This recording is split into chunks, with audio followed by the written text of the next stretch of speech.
Hey everyone, I'm Michael Short. Come on, let's go outdoors. Well, it's a bit of a brisk morning, but I really appreciate Darren Unreiner, a Fish and Wildlife Officer.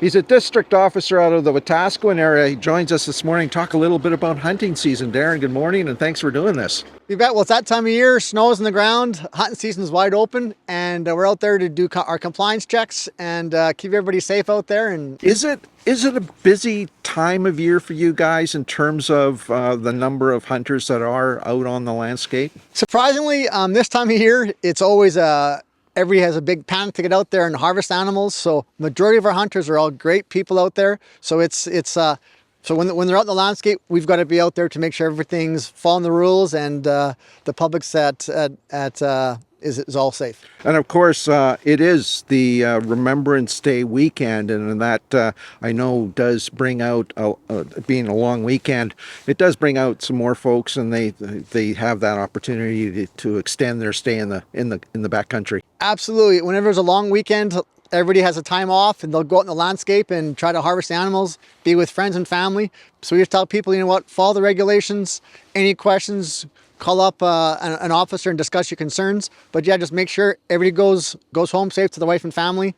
And it's a great weekend to be out there to be hunting. So maybe just give us a sense of a typical day out in the field for you, Darren.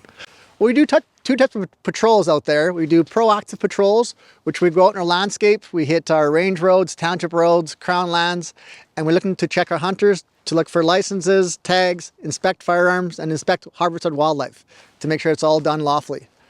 The other patrol we do is reactive patrol, and that is usually when we get public complaints, we follow up with investigations. And like I said, that's a very important role we have with our landowners and our other recreational users, is getting that information passed on to us to look into to make sure everybody's following the rules and regulations. Well, some of the biggest concerns is that we deal with a lot of firearms. So in that perspective, Mike, is that when we're dealing with firearms, sometimes we run into the odd person that has a loaded firearm in a vehicle. They discharge a firearm from a vehicle, from a road. They're hunting within 200 yards of any occupied building. There's concerns then with trespassing issues, even to more serious aspects. We get the guys sometimes are using firearms to hunt at night or even hunting while impaired by alcohol or drugs. Let's face it, I know you guys are always careful when you come up to do a compliance check. You just never know what's going on in someone else's mind. But are there things that hunters can do to help, I guess, alleviate what could be a tense situation? You know what? We all have ways of kind of having our spidey sense when we're checking hunters. We never want to say it's a routine check because, as we know, the threat's always there with having a firearm. So we just always want to give that hunter, male, female, grandpa, grandma, or young hunter, very good directions. Hey guys, Fish and Wildlife, how you doing today? I see this firearms in the vehicle. Please don't touch them until we're done this check. So we always want to give them a very clear direction of what we're doing because we don't want them to hand it to us. We just want to make sure that the firearms are there and we do it in a very calm and safe manner. Obviously, it's every hunter's objective to ethically and humanely bring down an animal quickly.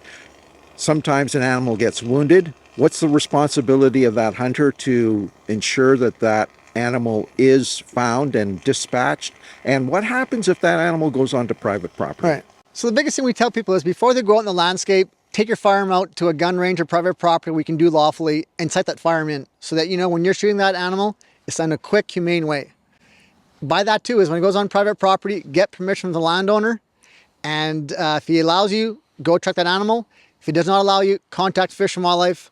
We'll make some contacts and help all parties to get that animal back. We're all human, we make mistakes. But from an officer of my experience and other officers, each scenario is very unique, so we'll always use our discretion. But whenever there's any type of self-reports, they call the reporter poacher hotline saying, you know what, I shot the wrong species, I shot the wrong sex, I'm in the wrong zone. We will reward that honesty. We just want to see how much of an impact it does to the resource. But absolutely, I want to go out to the land, look how you shot this, what happened, what transpired exactly, and use our discretion. So we really appreciate that because otherwise we're just going to shot and lefts or animals that are just by mistake harvested and then they just walk away from it. So we really appreciate those guys that have those great ethics.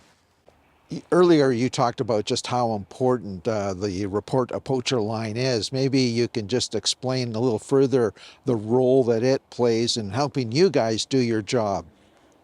Yeah, as you mentioned, reporter poacher is a huge component of our job. Without the public support, the landowner support, we don't get a lot of these files looked into. So when the public takes it upon themselves to report an incident that they observed with a license plate, description of the vehicle, descriptions of the subjects, location of the area that this all transpired, this is tremendous for us to help and protect our natural resources. So we tell people that if the information is provided and a charge is laid, they're also eligible for reward and the person can remain anonymous. Darren, thank you so much for being able to come out and talk to us and pass along some valuable information that I think hunters really need to understand. And I think the big takeaway for me is that you guys are open to questions. Like if you do have some questions about regulations, give us a call. Absolutely, Mike. Like I said, we're human just like everybody else. We put our pants on one leg at a time, and any questions, just give us a shout. Well, as I mentioned, it is Remembrance Day weekend, and hey, I hope you can get out on Friday and take a moment and remember all of those that gave the ultimate sacrifice so that we can get out and enjoy the great outdoors. Till next time, everyone, I'm Michael Short. Come on, let's go outdoors.